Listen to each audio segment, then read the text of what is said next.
Assalamualaikum, halo semuanya. Kali ini saya akan menceritakan alur cerita novel yang berjudul Dewa Kekacauan. Jangan lupa teman-teman semua untuk like, komen, dan subscribe ya. Tanpa basa-basi lagi kita mulai ceritanya. Melampaui rahasia. Saat orang-orang dari negara salju berjatuhan satu persatu, nama-nama di prasasti juga meredup satu demi satu. Sialan, apa yang terjadi? Kenapa tiba-tiba begitu banyak orang mati di Akademi Negeri Saljuku? Wakil Presiden Akademi Dao Perang Negara Salju meraung liar dengan mata terbuka lebar. Ya, kali ini persis sama dengan jatuhnya orang-orang dari Akademi Fengguo terakhir kali. 15 atau 6 orang tewas dalam satu kali kejadian. Mungkinkah penduduk asli di wilayah rahasia Zandao yang melakukannya? Mustahil. Setelah bertahun-tahun pembantaian oleh Akademi Zandao 9 kerajaan kita, penduduk asli di dalamnya hampir mati. Lalu siapa yang melakukannya? Orang-orang dari berbagai perguruan tinggi sedang berdiskusi, dan terjadilah keributan. Saat ini, di prasasti, nama-nama orang dari negara angin dan negara salju adalah yang paling redup. Apa yang membuatnya semakin tidak dapat diterima oleh kedua perguruan tinggi tersebut adalah bahwa hampir semua yang mati adalah yang terbaik dari yang terbaik. Situasi aneh seperti ini membuat kedua perguruan tinggi tersebut sangat marah sekaligus bingung. Jika Li Longsing tahu tentang situasi di luar, dia pasti akan diam-diam bahagia. Untungnya, dia menggunakan energi primordial kekacauan untuk membungkus tokennya tepat waktu, membuat namanya redup di tablet batu. Kalau tidak, jika dia membunuh semua orang dari negeri salju tadi, peringkatnya pasti akan terus meningkat. Ditambah dengan prestasi-prestasi sebelumnya, banyak pula keberuntungan yang didapat. Saat ini, nama Li Longsing, apalagi yang pertama, hampir sama. Namun bagi Li Longsing, ini bukanlah hal yang baik, melainkan ancaman yang mematikan.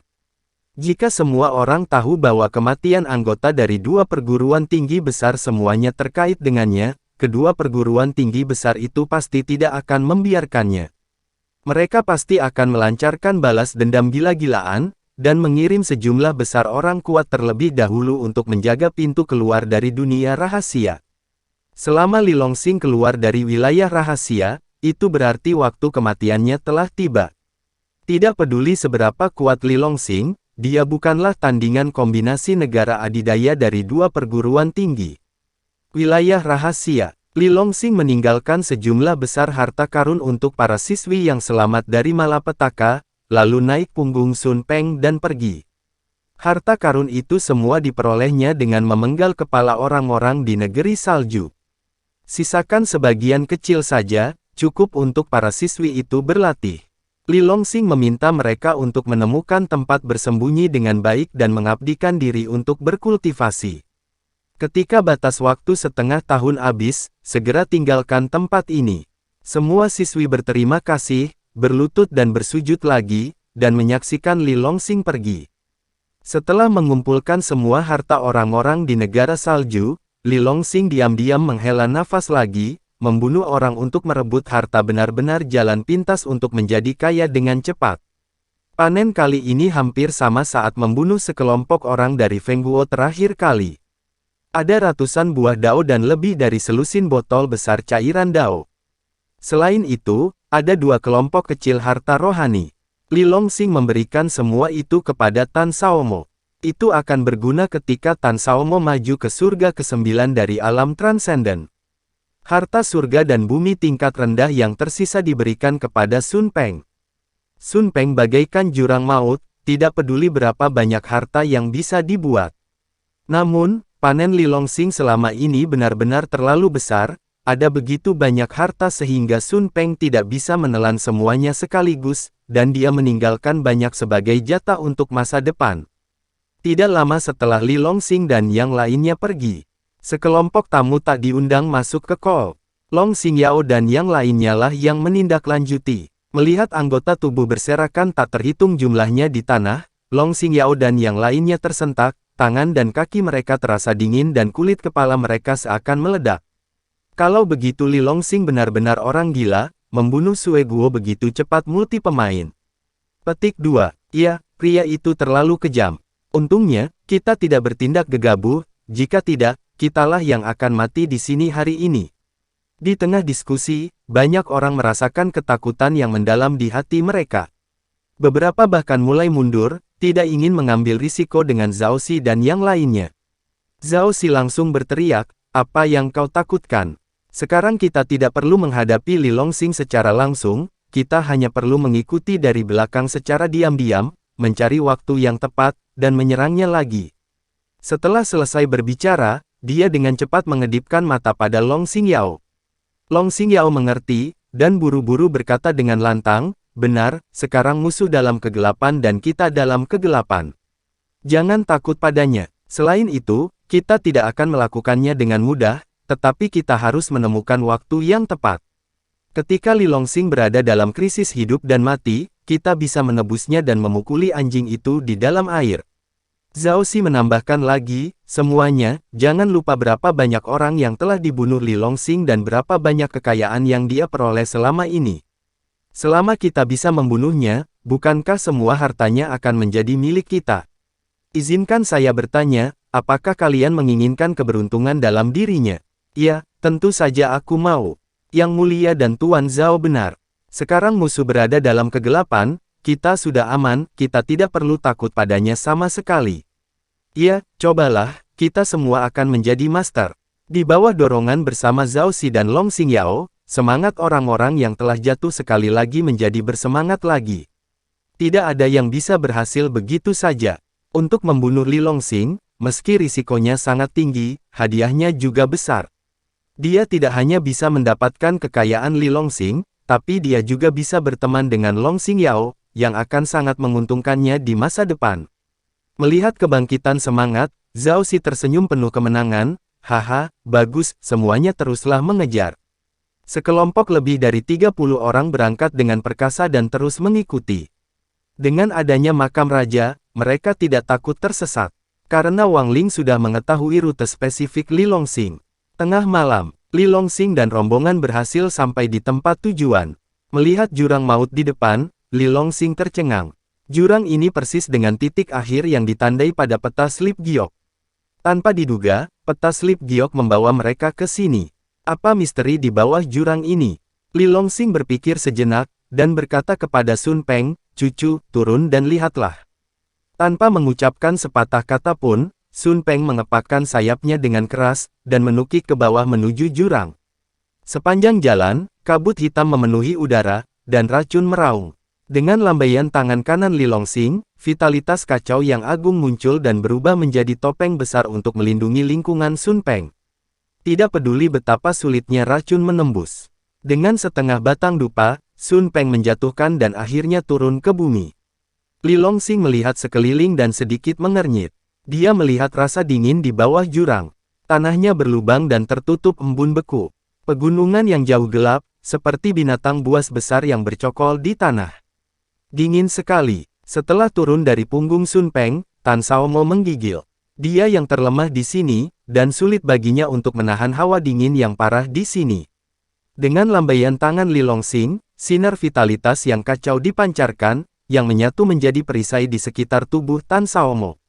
Baru pada saat itulah Tan Xiaomo merasa jauh lebih baik, dan dia berhenti gemetar. Bagaimana sekarang? Li Longxing memandang Tan Qianqian dan Xie Mengting. Kedua wanita itu menggelengkan kepala bersama-sama, "Kami baik-baik saja, jangan khawatir." "Oke, mari kita lanjutkan dan lihat apa yang tersembunyi di sini." Li Longxing melambaikan tangannya dan memimpin semua orang maju. Semakin jauh dia melangkah, semakin dingin cuacanya. Li Longxing melihat ke bawah, dan melihat bahwa tanah di bawah kakinya retak oleh embun beku, dan retakan itu saling bersilangan. Di dalam celah itu penuh dengan embun beku. "Hei, Xiao Li, pernahkah kamu memperhatikan ada masalah dengan gunung-gunung di depan itu?" Pada saat itu, Tan Xiaomo berseru. "Apa masalahnya?" Li Longxing bertanya. Tan Xiaomo menunjuk ke puncak gunung yang bergulung di depannya, dan berkata dengan suara yang dalam, "Perhatikan baik-baik, seperti apa puncak-puncak itu jika digabungkan." Li Longxing melihat dengan penuh perhatian, pikirannya terkejut, seperti naga. Itu benar-benar terlihat seperti naga es besar yang panjangnya sekitar 1000 kaki. Tan Qianqian dan Xie Mengting hampir berkata serempak. Pada saat ini, mata Sun Peng tiba-tiba membeku, dan dia berkata kepada Li Longxing dengan mata berkedip, "Kakek, aku merasa naga itu hidup." "Hidup?" Li Longxing dan yang lainnya terkejut. Sun Peng mengangguk, "Yah, aku merasakan sedikit gelombang kekuatan jiwa, naga itu seharusnya masih hidup." Li Longxing membuka mata kekacauan tanpa mengucapkan sepatah kata pun, dan melihat dengan penuh perhatian. Sekilas, wajahnya berubah drastis, dan dia memberi perintah tanpa ragu, "Semuanya, ayo. Kita tidak bisa tinggal lama-lama di sini." Setelah mengatakan itu, dia melambaikan lengan bajunya, menggulung Tan Saomo dan mereka bertiga, dan dengan lembut meletakkannya di punggung Sun Peng. Dia juga melompat, "Cucu, cepatlah, terbang secepat mungkin, dan keluar dari sini." Oke, Sun Peng belum pernah melihat Li Longxing sepanik ini sebelumnya, dan mengetahui keseriusan situasinya. Ia mengepakkan sayapnya dan terbang ke langit. Setelah mencapai udara, dia dengan tegas berbalik dan terbang dengan kecepatan penuh. Namun saat ia mengepakkan sayapnya, perubahan tiba-tiba terjadi. Dia melihat puncak gunung di ketinggian 100 kaki di depan semuanya berguncang dengan keras. Segera setelah itu, pemandangan yang sangat mengerikan terjadi. Saat pecahan es meledak di langit, seekor naga es besar yang tingginya sekitar 1000 kaki terbang dari tanah ke langit. Kekuatan naga yang sangat besar memenuhi udara, berubah menjadi nafas sedingin es yang mengerikan, menyapu ke arah Sun Peng seperti gunung dan lautan yang meluap-luap. "Ah!" Sun Peng berteriak, sayapnya langsung membeku, dan dia tidak bisa lagi menggunakan setengah dari kekuatannya. Sialan! Kulit Li Longxing berubah, tangannya bergerak bersamaan, dan dia menamparkan ke depan dengan keras. Vitalitas kacau yang agung menyapu seperti air pasang, menghalangi udara dingin yang tak terlihat. Namun, hal itu tidak ada gunanya. Udara sedingin es itu secara langsung menghancurkan vitalitas Li Longxing yang kacau, dan terus mengalir menuju wajahnya. "Ah, aku membeku. Aku juga." Tan Qianqian dan Xie Mengting berteriak serempak, tubuh halus mereka perlahan-lahan tertutup es, dan mereka bahkan tidak bisa bergerak. Tan Saomo bahkan lebih buruk lagi, kekuatannya paling rendah, dan dia telah berubah menjadi patung es saat ini.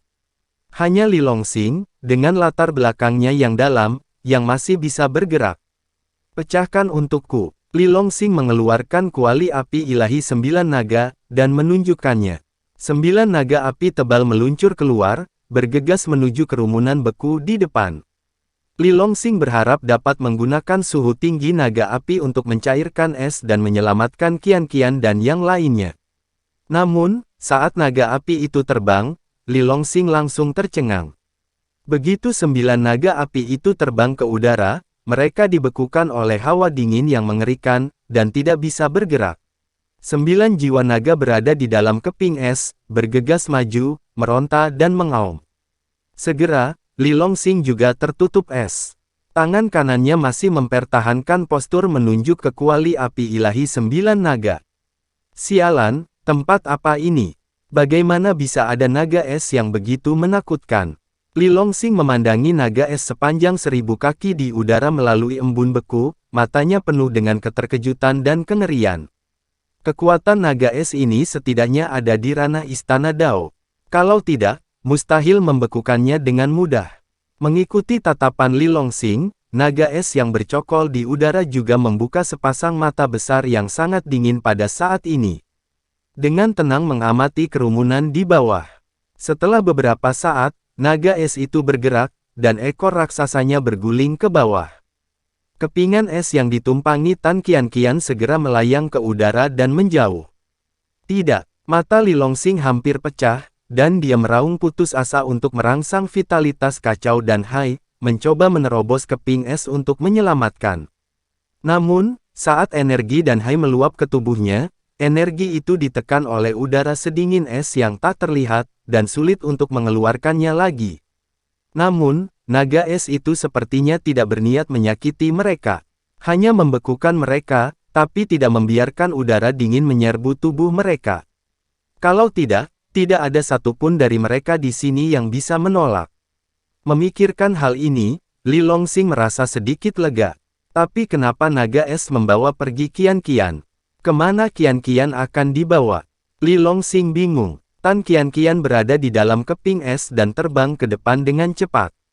Melihat keluar melalui keping es, naga es besar sebenarnya mengikuti di belakang saat ini. Dia tidak tahu berapa lama waktu yang dibutuhkan untuk terbang. Kepingan es yang dia naiki tiba-tiba turun tajam dan mendarat di tanah. Tan Qian-Qian melihat ke tanah dan terkejut. Apa yang dia lihat di bawah sebenarnya adalah kolam besar yang dingin. Kolam dingin ini terletak di puncak gunung yang tinggi, dan kabut di dalamnya menyebar seperti negeri dongeng. Dengan keras, keping es itu jatuh ke dalam air, memercikkan tetesan air ke seluruh langit. Segera setelah itu, naga es, yang panjangnya sekitar 1000 kaki, juga berubah, tubuhnya menyusut dengan cepat, dan berubah menjadi naga sepanjang 10 kaki, sebelum tenggelam ke dalam kolam dingin. Setelah naga es itu menyusul Tan Qian-Qian, dia segera berputar dengan gembira di sekitar keping es, seolah-olah sangat bersemangat. Kemana dia ingin membawaku? Tan Qian-Qian menatap naga es kecil itu, diam-diam penuh keraguan. Namun tak lama kemudian dia mendapatkan jawabannya. Setelah tenggelam ke dasar kolam yang dingin, naga es kecil itu menggulung keping es tempat Tan Qian-Qian berada, dan dengan cepat melayang ke altar putih. Segera, cahaya altar menyala. Saat berikutnya, mata Tan Qian-Qian berbinar, dan dia menemukan dirinya berada di dalam gua es yang besar. Di sekelilingnya terdapat patung es putih, dan patung manusia berdiri tidak jauh dari situ. Patung-patung itu semuanya terbuat dari es, seperti aslinya. Itu adalah seorang wanita parubaya berusia 40-an. Penampilannya seperti peri, dan negaranya tersebar di seluruh kota. Tangan kanan terangkat sambil memegang gunung es kecil. Matanya seterang kristal, memberikan rasa welas asih kepada semua makhluk hidup. Saat Tan Qian-Qian sedang melihat patung itu melalui keping es, tiba-tiba terdengar bunyi klik. Kepingan es yang membungkusnya tiba-tiba roboh. Saat keping es pecah, udara sedingin es yang sangat menakutkan mengalir ke wajahnya, dan Tan Qian-Qian tidak bisa menahan diri untuk menggigil. Wajah cantiknya memerah karena kedinginan, seperti orang biasa di gudang es, sama sekali tidak berdaya untuk melawan. Tepat ketika dia tidak tahan, naga es kecil itu dengan cepat terbang di depan Tan Qian-Qian dan melayang di sekelilingnya. Tak lama kemudian, udara sedingin es yang kuat itu tidak lagi mendekat. Tan Qian-Qian dengan ragu-ragu mengangkat tangannya dan dengan lembut menyentuh kepala naga es kecil itu, "Terima kasih." Setelah mendengar ini, naga es kecil itu tampak sangat bahagia, dan menari-nari di ujung jarinya. "Haha, lucu sekali." Tan Qian-Qian terkikik genit. "Sepertinya Xiao Bing sangat menyukaimu." Pada saat ini, suara wanita yang memaksa tiba-tiba bergema di gua es. "Siapa? Siapa yang bicara?" Tan Qian-Qian terkejut, melihat sekeliling, tetapi tidak menemukan apapun. Seluruh gua es sunyi. Selain sejumlah besar patung es, itu adalah patung humanoid. "Gadis kecil, jangan takut, aku tidak punya niat jahat padamu." Suara paksaan itu terdengar lagi. Tan Qian-Qian menarik napas dalam-dalam, menekan rasa takut di hatinya, dan bertanya dengan curiga, "Di mana kamu senior? Bisakah kamu keluar?" Desir. Saat Tan Qian-Qian selesai berbicara, patung es humanoid di depannya sedikit bergetar. Segera, sosok setengah ilusi melayang keluar. "Senior, apakah kamu patung es itu?" Tan Qian-Qian tidak dapat menahan diri untuk tidak berseru. Qianying tersenyum tipis, "Benar, tapi tubuh lamaku sudah mati. Patung es ini tidak dihitung sebagai tubuhku, ini hanya tempat untuk sisa jiwaku."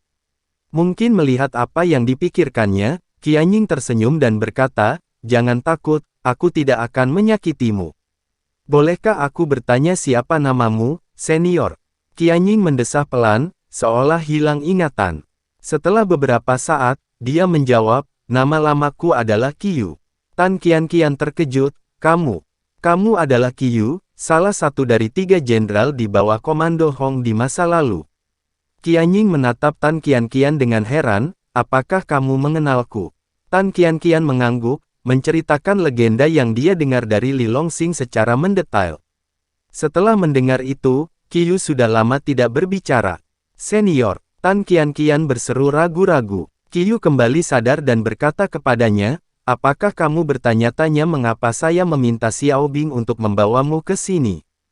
Tan Qian mengangguk lagi dan lagi, tolong beri pencerahan kepada saya senior.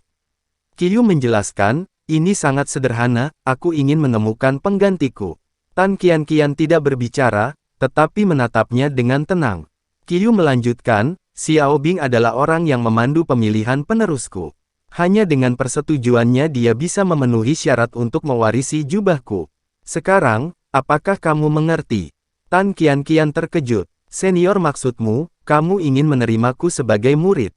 Qianying mengangguk, ya, karena kamu telah mendapatkan persetujuan Xiao Bing, itu berarti kamu memenuhi persyaratan. Sekarang, kemarilah. Qianying memberi isyarat kepada Tan Qian. Tan Qian buru-buru melangkah maju dan berdiri 5 kaki dari Qianying.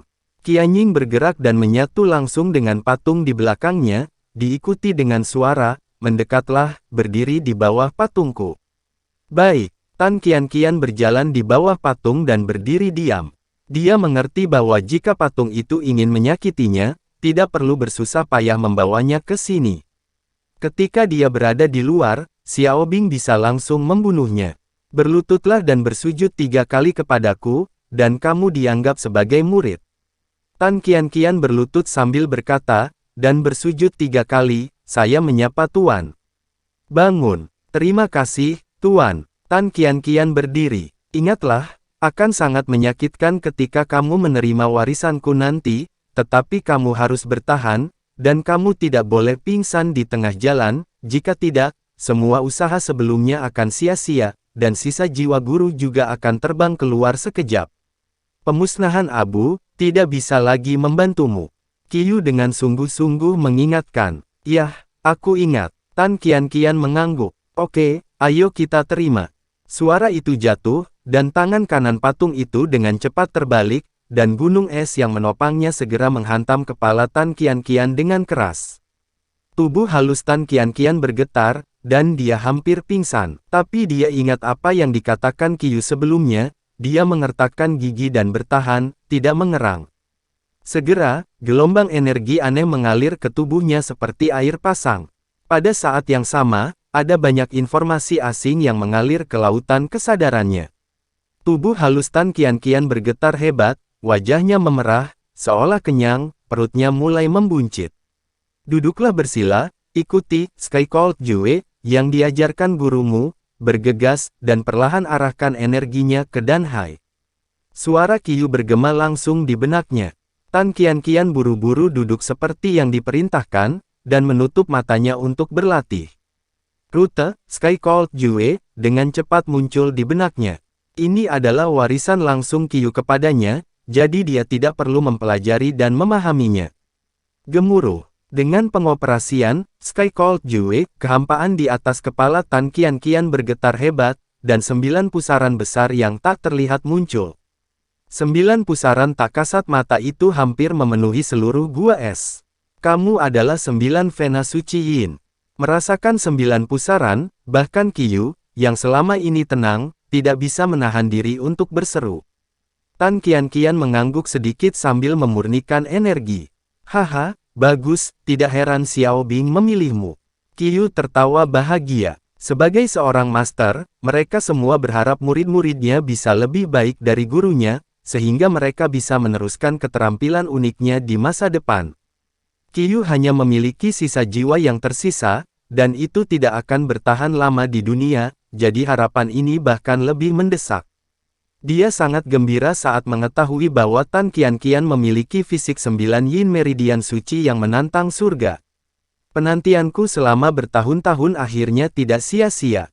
Dengan kehalusan Tan Qian, aura di tubuhnya segera meningkat pesat dengan kecepatan yang tak terlihat dengan mata telanjang. Pada saat ini, ledakan tumpul datang dari tubuhnya. Kultivasinya dengan cepat menerobos, dan dia melangkah ke alam langit melonjak tingkat kedua. Dengan peningkatan basis budidaya, perut buncit Tan Qian akhirnya menjadi sedikit cekung. Itu tidak senyaman pada awalnya. Tan Qianqian diam-diam menghela nafas lega. Tapi sebelum nafasnya benar-benar keluar, saat berikutnya, energi yang lebih agung mengalir ke tubuhnya. Energi itu sangat kuat dan ganas, dan saat mengamuk, meridian di tubuh Tan Qianqian tiba-tiba patah setiap inci. Ah! Tan Qianqian membuka mulutnya dan menjerit menusuk hati, pori-pori di sekujur tubuhnya tiba-tiba terbuka, dan darah mengucur deras. Tubuh Tan Qianqian terus gemetar, dan perasaan bahwa dia tidak dapat bertahan hidup tetapi tidak dapat mati membuatnya hampir pingsan. Muridku, jangan pingsan, jika tidak, semua upaya sebelumnya akan sia-sia, dan kamu akan dikuburkan di sini selamanya, menjadi patung es, tidak akan pernah melihat terang hari. Suara Qiu menggelegar, seolah-olah Hong Zong Dalu. Tan Qianqian kaget. Dia menggigit bibirnya dengan keras, dan bergumam dengan mata tegas, Kakak Li dan kakek masih menungguku di luar, aku tidak bisa mati di sini. Dengan obsesi di dalam hatinya, dia secara alami akan memiliki motivasi untuk melakukan sesuatu. Dia dengan panik mengoperasikan Sky Cold Jue, perlahan-lahan mengarahkan energi kekerasan dan kuat itu ke Danhai. Waktu berlalu dengan tenang, dan 1 jam berlalu dalam sekejap mata. Dengan keras, kemacetan berhasil ditembus, dan dia berhasil melangkah ke langit ketiga dari alam melonjak. Rasa sakit Tan Qianqian sedikit berkurang. Tapi energi kekerasan itu masih sangat besar, hanya sekitar 1/5 yang hilang. Masih ada 4/5 yang tersisa, menunggu pemurnian dan penyerapan. Tan Qianqian tidak berhenti, menarik napas dalam-dalam, dan melanjutkan pemurnian dengan gila-gilaan. Tiba-tiba, energi kekerasan itu mulai bergejolak lagi, menyebabkan meridian yang baru saja dia perbaiki rusak lagi. Tan Qianqian berteriak, bibirnya digigit, dan darah muncrat. Tapi ekspresinya sangat tegas. Dia harus berhasil menerima warisan, jika tidak, dia akan berubah menjadi patung es dan dikuburkan di sini selamanya. Dia tidak bisa menerima hasil seperti itu. 3 hari kemudian, dengan keras, raungan tajam datang dari tubuh Tan Qianqian. Tingkat kultivasinya menembus dalam sekejap, dan dia melangkah ke alam surga ke-6 dari alam langit melonjak. Sejauh ini, energi kekerasan itu telah dimurnikan sepenuhnya. Haha, Tan Qianqian tiba-tiba berdiri, dan mengangkat tangannya, seolah-olah ada energi yang tak ada habisnya di tubuhnya, dia tertawa bahagia. Setelah warisan selesai, energi dan semangatnya juga mengalami perubahan yang mengejutkan. Seluruh orang secara tidak terlihat memancarkan aura kuat yang meremehkan segala sesuatu dan mengabaikan semua makhluk hidup. Sama seperti peri yang mulia dan sombong. Haha, bagus, akhirnya aku bisa menjadi guru dengan tenang. Saat ini, patung di depan Tan Qianqian bergetar hebat. Qiu meledak, berubah menjadi pecahan es yang tak terhitung jumlahnya dan jatuh ke tanah. Tuan, kulit Tan Qianqian berubah, dan dia berteriak sedih. Jangan sedih muridku, seharusnya aku sudah lama pergi, tapi aku tidak ingin berubah menjadi kepulan asap yang hampa, jadi aku bertahan sampai sekarang. Ingat, setelah kamu pergi sebagai seorang guru, kamu harus memperlakukan Xiao Bing dengan baik. Xiao Bing adalah hewan peliharaan guru dalam pertempuran, hidup dan matinya menyatu dengan gurunya. Awalnya, dia akan menghilang dengan kematian gurunya, tetapi guru tersebut menggunakan metode rahasia untuk menghancurkan secara paksa hubungannya dengan dia, dan untuk menyelamatkan nyawanya, tapi kekuatannya akan turun drastis karena serangan balik. Setelah kamu menandatangani kembali kontrak dengannya, dia akan menjadi lebih kuat lagi seiring pertumbuhanmu. Baiklah, aku berangkat ke guru, jaga dirimu. Suara itu lemah, dan sosok ilusi perlahan menghilang di udara. Tan Qianqian berlutut, menangis, Tuan. Setelah menangis beberapa saat, dia bersujud 3 kali pada kehampaan di depannya, lalu mengangkat kepalanya. Melihat situasi di sekitarnya dengan jelas, Tan Qianqian terkejut.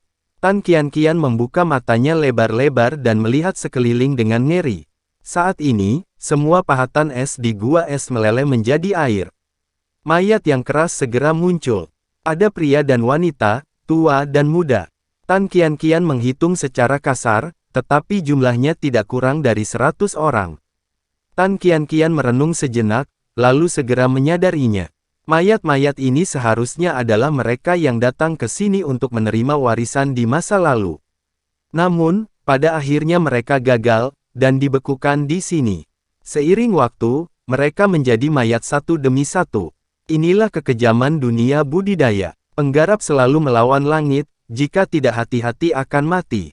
Tan Qianqian menatap kosong ke mayat di depannya, dan menghela nafas dalam-dalam untuk waktu yang lama. Bagi orang-orang yang meninggal ini, dia tidak bisa memikirkannya, dia hanya bisa menguburkan mereka di sini, membiarkan mereka turun ke tanah demi perdamaian. Memikirkan hal itu, Tan Qianqian mengangkat tangannya yang letih, dan memberikan tekanan virtual ke tanah di depannya. Gemuruh, sebuah lubang besar yang dalam muncul. Dengan lambaian tangan Tan Qianqian, semua mayat jatuh ke dalam lubang. Dia melambaikan tangannya lagi dan mengubur lubang yang dalam. Setelah menyelesaikan semua ini, Tan Qianqian menoleh untuk melihat Xiao Bing yang terbaring di tanah di sampingnya. Xiao Bing sedang berbaring di sana dengan ekspresi putus asa saat ini, dan tidak bergerak. Xiao Bing, bangun. Tan Qianqian mengambil Xiao Bing dari tanah dan memegangnya di tangannya.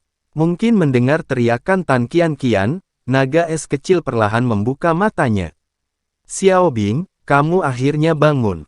Tan Qianqian berteriak gembira. Namun sebelum dia selesai berbicara, naga es kecil itu tiba-tiba mengangkat kepalanya dan dengan cepat menggigit pergelangan tangannya. Darahnya melonjak. Xiao Bing, apa yang kamu lakukan? Xiao Bing mengabaikannya, membuka mulut kecilnya, dan langsung menelan darah yang mengalir dari pergelangan tangan Tan Qianqian. Terjadi ledakan. Dalam sekejap, informasi aneh yang tak terhitung jumlahnya muncul di benak Tan Qianqian. Ini tentang Xiao Bing. Ternyata Xiao Bing baru saja menggigitnya untuk menandatangani kontrak tuan pelayan dengannya. Dengan terbentuknya kontrak, Tan Qianqian langsung mengerti segalanya tentang Xiao Bing. Xiao Bing adalah naga iblis es. Saat masih berada di dalam telur naga, ia diambil oleh Qiyu. Setelah itu, Qiyu menghabiskan ratusan tahun hingga akhirnya berhasil menetaskan Xiao Bing, dan menandatangani kontrak dengannya secara langsung. Dengan bantuan Qiyu, Xiao Bing secara bertahap menjadi lebih kuat, dan akhirnya berubah menjadi naga es yang menakutkan di puncak 9 surga dari alam istana Dao. Setelah Qiyu jatuh, hanya ada sisa jiwa yang tersisa, dan Xiao Bing tidak pernah pergi, menunggu di jurang ini. Selama bertahun-tahun, Xiao Bing berada di luar membantu Qiyu menemukan penerus yang cocok.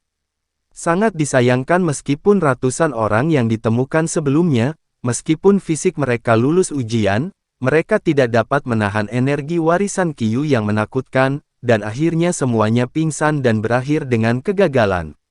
Alasan mengapa Tan Qianqian bisa sukses karena mengandalkan fisik 9 yin Vena suci miliknya.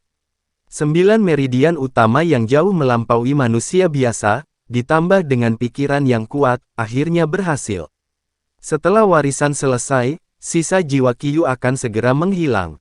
Yang ditandatangani Qiyu dan Xiao Bing saat itu adalah kontrak hidup dan mati tertinggi, begitu pemilik Qiyu meninggal, Xiao Bing juga akan mati. Untuk menyelamatkan nyawa Xiao Bing, Qiyu memberikan sebagian besar warisannya kepada Tan Qianqian, dan meninggalkan sejumlah energi. Dia dengan tegas menggunakan metode rahasia tabu dan secara paksa memutuskan kontrak dengan Xiao Bing. Namun, Xiao Bing juga mengalami serangan balasan yang serius, dan kekuatannya turun dari puncak asli alam istana Dao ke alam surga ketujuh saat ini. Setetes penuh 10 alam kecil. Meskipun ranah Xiao Bing telah menurun drastis, Tan Qianqian tidak keberatan. Dia percaya bahwa ketika kekuatannya meningkat di masa depan, Xiao Bing akan pulih dengan cepat. Desir. Pada saat ini, Xiao Bing mengguncang tubuhnya, berubah menjadi seberkas udara sedingin es, dan keluar ke tubuhnya seperti kilat. Akhirnya, pola naga kecil terbentuk di pergelangan tangannya. Sambil berpikir, Tan Qianqian menemukan bahwa Xiao Bing ada di dalam roh bentuk tubuh, disimpan di lautan pilnya. Si kecil itu mungkin menderita terlalu banyak serangan balasan, dan dia saat ini tertidur nyenyak. Saat tidur, gumpalan udara sedingin es muncul dari lautan pilnya dan terus mengalir ke tubuh Xiao Bing. Dengan bergabungnya udara sedingin es, nafas di tubuh Xiaobing juga berangsur-angsur meningkat. Melihat ini, Tan Qianqian diam-diam menghela nafas lega, dan menarik diri dari pikiran spiritualnya. Tuan bilang dia meninggalkan sesuatu untukku, apa sebenarnya itu? Tan Qianqian bergumam dengan suara rendah, melangkah menuju kedalaman gua es. Ketika dia sampai di dinding es yang besar, Tan Qianqian mencubit formula itu dengan tangan kanannya dan menunjuk ke arah dinding es. Klik, rune itu bersinar terang, dan dinding es terbelah, membentuk retakan setinggi manusia. Tan Qianqian melangkah masuk. Di balik dinding es ada ruang rahasia kecil. Di dalamnya hanya ada lapisan es dengan kotak putih di atasnya.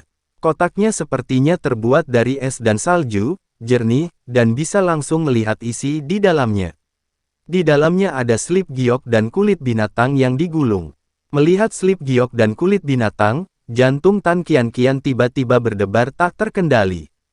Kulit binatang itu sangat mirip dengan peta tidak lengkap yang ditunjukkan Li Longxing padanya saat itu. Mungkinkah ini sepertiga terakhir gambarnya? Tan Qianqian menarik napas dalam-dalam dan dengan lembut membuka kotak itu. Mengambil slip giok tanpa ragu-ragu, seberkas perasaan ilahi ditarik ke dalamnya. Setelah memata-matai, Tan Qianqian sangat gembira. Dia menebak dengan benar, harta karun yang ditinggalkan oleh Master Qiu persis sepertiga dari gambar. Jika disambung sempurna dengan 2/3 peta sisa di tangan Li Longxing, itu bisa membentuk peta harta karun yang lengkap. Tan Qianqian buru-buru menutup kotak itu, tubuhnya yang halus bergetar, dan dia keluar dari ruang rahasia. Gerakan mata ke kanan, dan di sana berdiri sebuah altar putih. Jalan keluarnya, sudah waktunya untuk keluar, jika tidak, kakak Li dan kakek pasti akan khawatir. Tan Qianqian melangkah ke altar. Dengan lambaian tangan kanannya, batu roh yang tak terhitung jumlahnya jatuh ke dalam alur di samping altar. Dalam sekejap, altar itu dipenuhi cahaya putih, dengan cepat menutupi dirinya. Sebuah kekuatan tarik yang kuat muncul, dan sosok Tan Qianqian menghilang seketika. Muncul lagi, sudah muncul di jurang luar. Tak jauh dari situ, 3 patung es humanoid berdiri. Itu adalah Li Longxing, Tan Xiaomo, dan Xie Mengting. Tan Qianqian melangkah maju dengan cepat, menunjukkan formulanya dengan tangan gioknya. Terdengar suara berderak, dan patung es itu dengan cepat pecah. Saat patung es itu pecah, Li Longxing dan yang lainnya perlahan-lahan terbangun dari keadaan beku. Melihat Tan Qianqian di depan mereka, mereka bertiga terkejut. "Kakek, kamu baik-baik saja?" "Aku baik-baik saja, Qianqian. Kemana kamu dibawa oleh naga es itu tadi?" Tan Xiaomo bertanya dengan bingung. Tan Qianqian tersenyum tipis, dan menjelaskan secara detail bagaimana dia menerima warisan. Setelah mendengarkan ceritanya, mereka bertiga tercengang. Petualangan Tan Qianqian kali ini terlalu mengejutkan. Bangun dari keterkejutannya, mereka bertiga diam-diam bersukacita. Untungnya, Tan Qianqian berhasil menerima warisan tersebut. Jika dia gagal, konsekuensinya akan menjadi bencana. Tan Qianqian tidak hanya akan dikuburkan di gua es itu selama sisa hidupnya, tetapi Li Longxing dan yang lain di luar juga akan dibekukan di sini selamanya. Jika tidak ada orang lain yang datang ke sini, mungkin Li Longxing dan yang lainnya akan mati kedinginan seiring berjalannya waktu. Kali ini, mereka berempat bisa dikatakan berjalan melewati gerbang neraka secara bersamaan. Tan Qianqian mengambil sepertiga dari foto yang ditinggalkan Qiu, dan menyerahkannya kepada Li Longxing. Li Longxing mengeluarkan 2 sisa gambar di tangannya. Segera, peta harta karun lengkap dikumpulkan dan disajikan kepada mereka berempat. "Haha, akhirnya aku menemukan tempat harta karun itu." Li Longxing tersenyum, dan dengan ringan mengetukkan jarinya ke peta. Di sana, itu adalah lokasi terakhir dari harta karun yang tersembunyi. Lembah Nasib Dewa.